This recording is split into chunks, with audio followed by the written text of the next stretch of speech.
11월 14일 금요일 새벽 기도에 하나님 앞에 드립니다.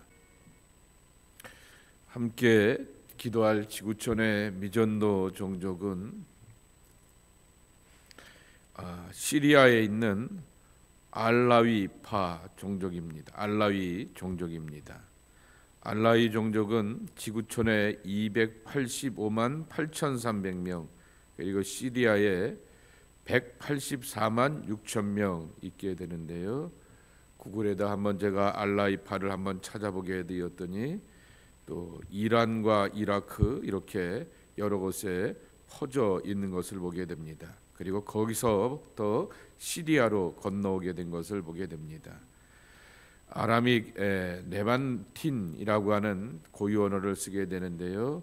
이슬람을 신봉하게 되고 그 가운데 기독교인들이 0.02%라고 하는 이제 막 복음의 시작과 결실을 맺어가고 있는 것을 보게 됩니다.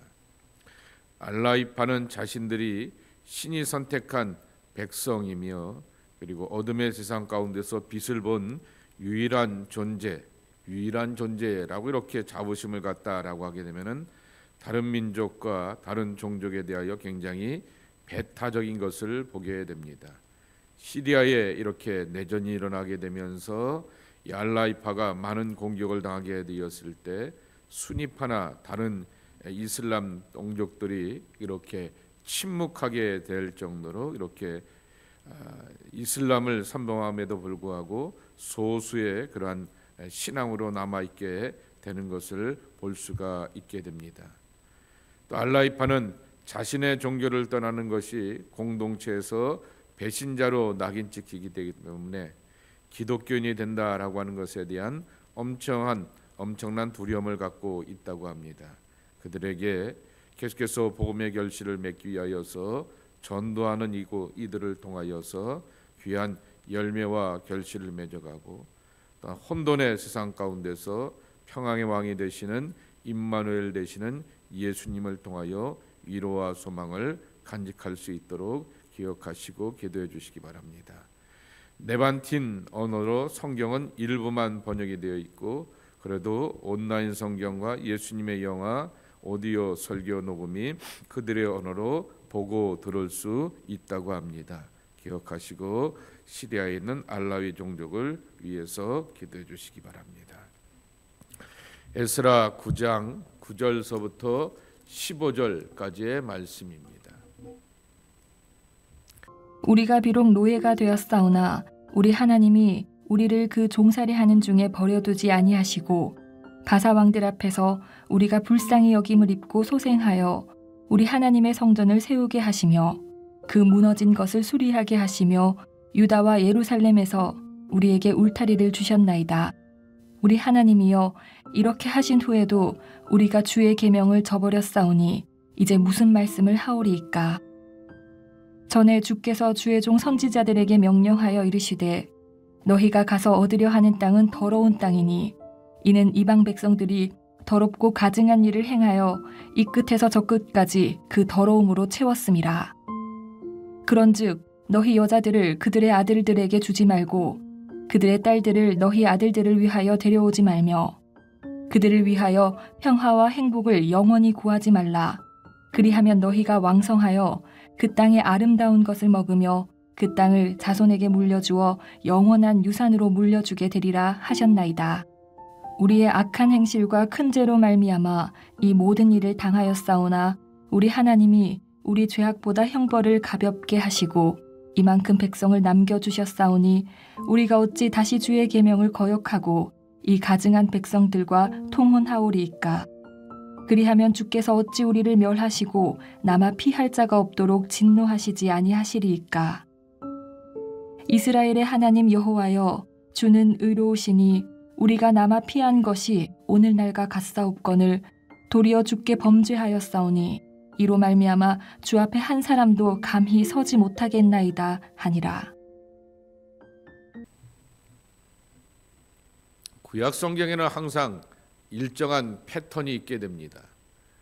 은혜가 있은 다음에 타락이 있게 되고 타락이 있은 다음에 회개가 있게 되고 그리고 다시금 누이치면서 온전함으로 나가게 되는 그 패턴이 있게 되는데, 에스라서도 그런 패턴을 따라가게 됩니다.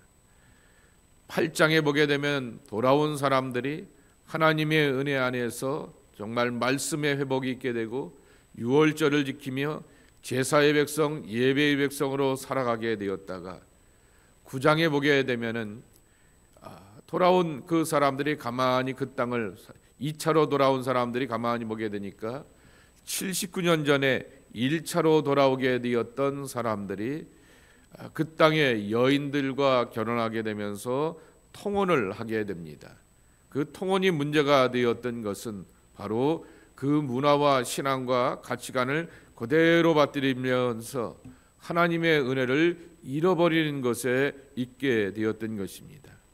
오늘 에스라가 이 일에 대하여서 나의 죄라 여기게 되고 백성들 앞에서 중보하게 되었을 때, 어제도 말씀을 드렸듯이 이 백성의 문제가 아니라 우리 하나님 앞에서 우리의 죄가 큽니다라고 하게 되며 자기가 함께 공동체의 일원이 되어서 이 이스라엘 백성들을 위하여서 중보 기도하는 것을 배우게 되는 것입니다. 그래서 나의 기도가 변하여서 우리의 기도가 되는 그 참된 중보자의 모습을 에스라가 보여주었다 그랬습니다. 오늘 그가 또 하나님 앞에 기도하며 또 백성들과 함께 나누게 되었던 그 고백의 후반부를 볼 수가 있게 되는 것입니다. 9절에 보게 되면은 애굽에서 종살이하게 되었던 그 역사를 하나님이 구원하여 주시게 되었듯이, 그리고 또한 하나님께서 바벨론에서의 노예 생활 종살이의 오랜 수치와 고난의 삶을 뒤로하고 이방의 왕을 이렇게 역사하게 되어서 다시금 고향으로 돌아올 수 있게 하여 주셨다라고 하는 것입니다.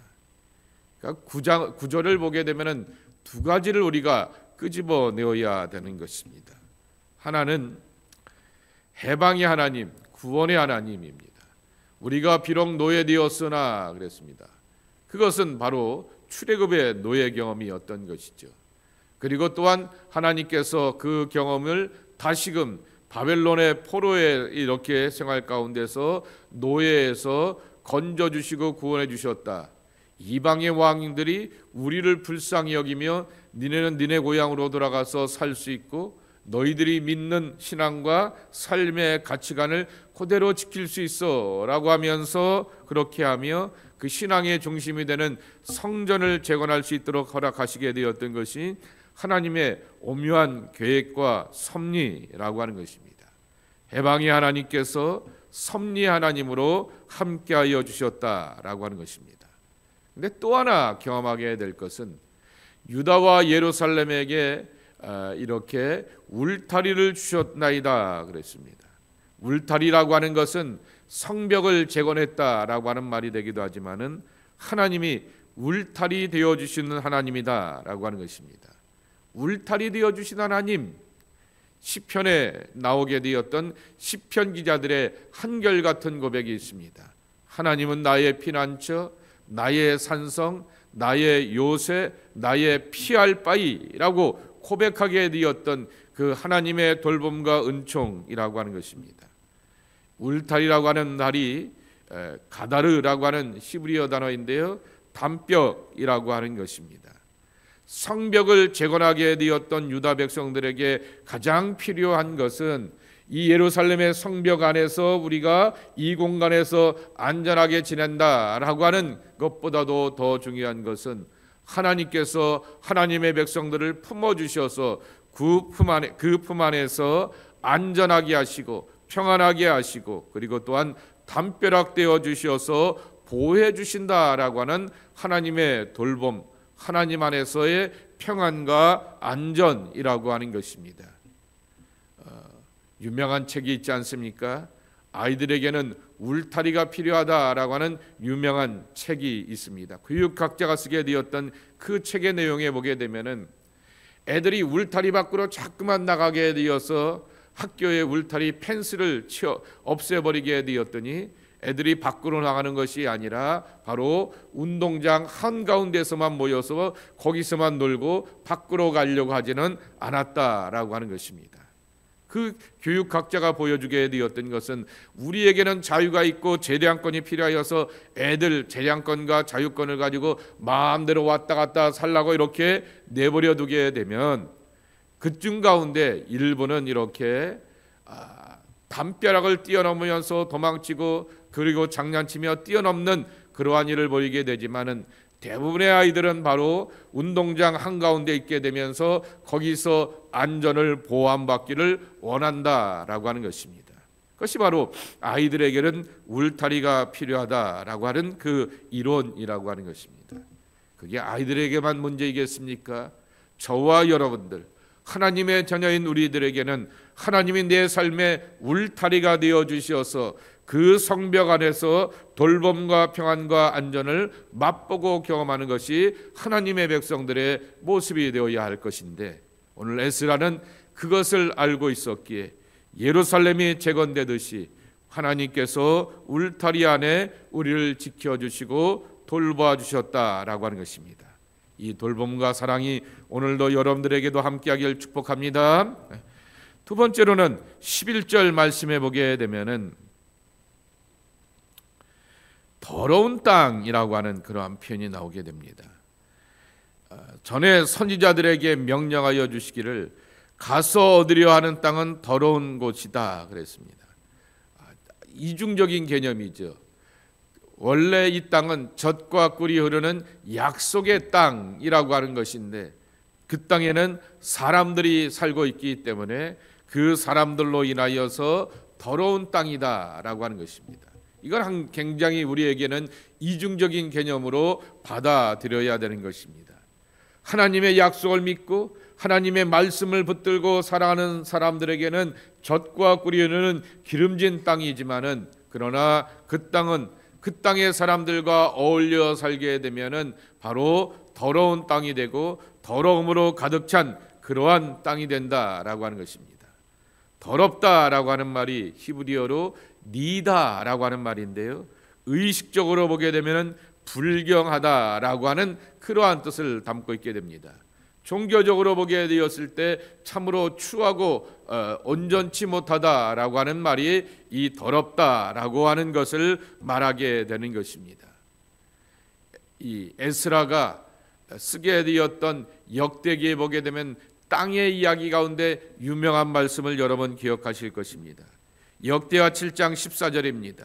내 이름으로 일컫는 내 백성인들이 그들의 악한 길에서 떠나 스스로 낮추고 기도하며 내 얼굴을 찾으면 내가 하늘에서 듣고 그들의 죄를 사하여 주시고 그들의 땅을 고치리라 라고 말씀하여 주셨습니다. 땅을 고칠 수 있다라고 하는 것입니다. 종전에 말씀을 드렸듯이 분명히 아브람 때서부터 모세에게 말씀하여 주시게 되었던 약속의 땅이고 언약의 땅이지만은 그 땅의 사람들은 종교적으로 신앙적으로 더럽기 때문에 불신앙과 우상이 가득한 그 땅은 더럽고 추하며 불결한 땅이 될 수가 있다라고 하는 것입니다. 근데 그 땅을 어떻게 바꾸어 나가고 고쳐 나가는가입니다. 하나님께 돌이켜 하나님의 얼굴을 구할 때 하나님께서 그 땅을 고쳐 주시겠다라고 하는 것입니다. 가만히 돌아보게 되니 땅이 문제가 아니라 그 땅에 두 발을 딛고 있게 되는 나의 선택과 결단과 그리고 나의 몸가짐이 문제구나라고 하는 사실을 우리가 알고 배우게 되는 것입니다. 그러기에 그 땅을 더러운 땅으로 만들어가는 것이 아니라 약속의 땅으로 만들어가게 되는 것은 하나님의 약속을 받고 하나님의 말씀 안에서 비전과 꿈을 갖고 살아가는 우리들의 모습, 몫이 되어야 한다라고 하는 것입니다. 그러니 말씀의 사람이 되고 말씀 안에서 주시게 되었던 계명과 비전을 간직하며 살아가는 소망의 백성들이 우리의 모습이 되어야 한다라고 하는 것입니다. 그래서 가만히 생각해 보게 됩니다. 왜 에스라가 이렇게 이스라엘 백성들을 다 불러 모은 다음에 중보 기도를 드리게 되고 그들을 향하여서 지나온 역사를 이렇게 회고하면서 질책하기도 하게 되고 바른 권면을 하게 되면서 돌이키를 원하였을까라고 하는 것입니다. 삶의 시작도 가정입니다. 그리고 삶의 타락도 가정에서부터 시작하게 되었습니다. 아담과 하와의 이야기를 통하여 우리는 배우게 되는 것입니다. 그리고 삶의 해결책도 가정에 있다라고 하는 것입니다. 예를 들면 사도행전 16장에 보게 되면은 사도 바울과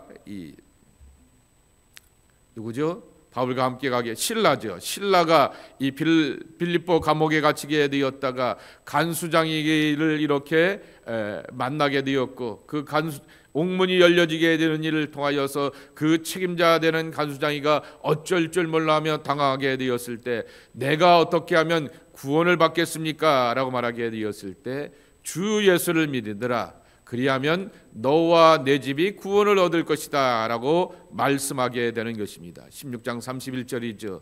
내가 어찌하면 나의 문제로 보게 되었고 이 위기와 어려움을 모면할 수 있을까 라고 생각하게 되었는데, 바울은 너만 구원받는 것이 아니라 내 가정이 구원받을 것이다 라고 그렇게 분명하게 약속하여 주게 되었던 것입니다. 죄의 시작도 가정에서 오게 되는 것이고, 그리고 또한 죄의 회복도 구원도 바로 가정 속에서 이루어지게 되는 것을 볼 수가 있게 되는 것입니다.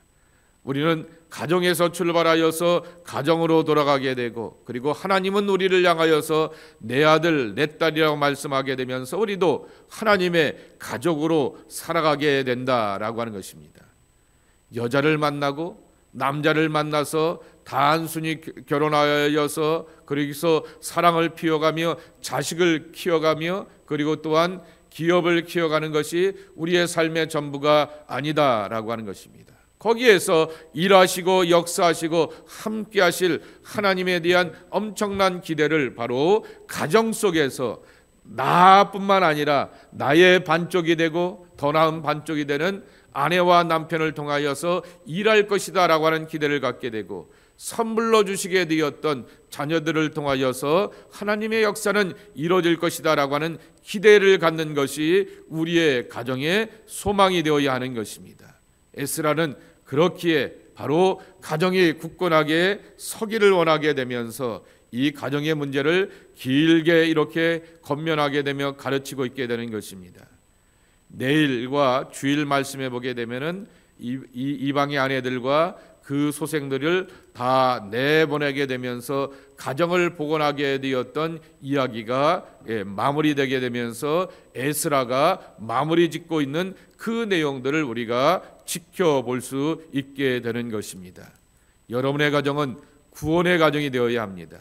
여러분의 가정에 있는 자녀들은 구원의 선물이 되고 언약의 선물로서 하나님의 은총과 축복의 귀한 대상들이 되어야 하겠습니다.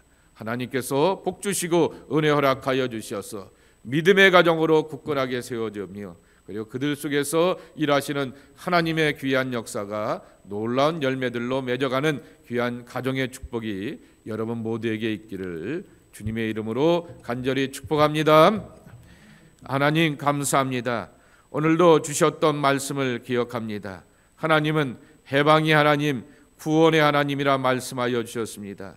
출애굽을 일으켜 주셨고, 또한 페르시아의 왕들의 마음을 돌이키게 하시며 변화시켜 가셔서 이스라엘 백성들을 향하여서 고향으로 돌아가며 하나님을 믿을 수 있게 하시며, 그리고 또한 성전을 재건할 수 있도록 그렇게 온갖 재물들을 보충해 주게 되었던 하나님의 놀라운 섭리와 계획을 보게 되면서, 하나님이 마음 먹고 작정하시게 되면 막을 길이 없는 하나님의 해방을 우리가 맛보기를 소망합니다. 하나님, 내 삶의 여정 가운데도 출애굽 있게 하여 주시옵소서.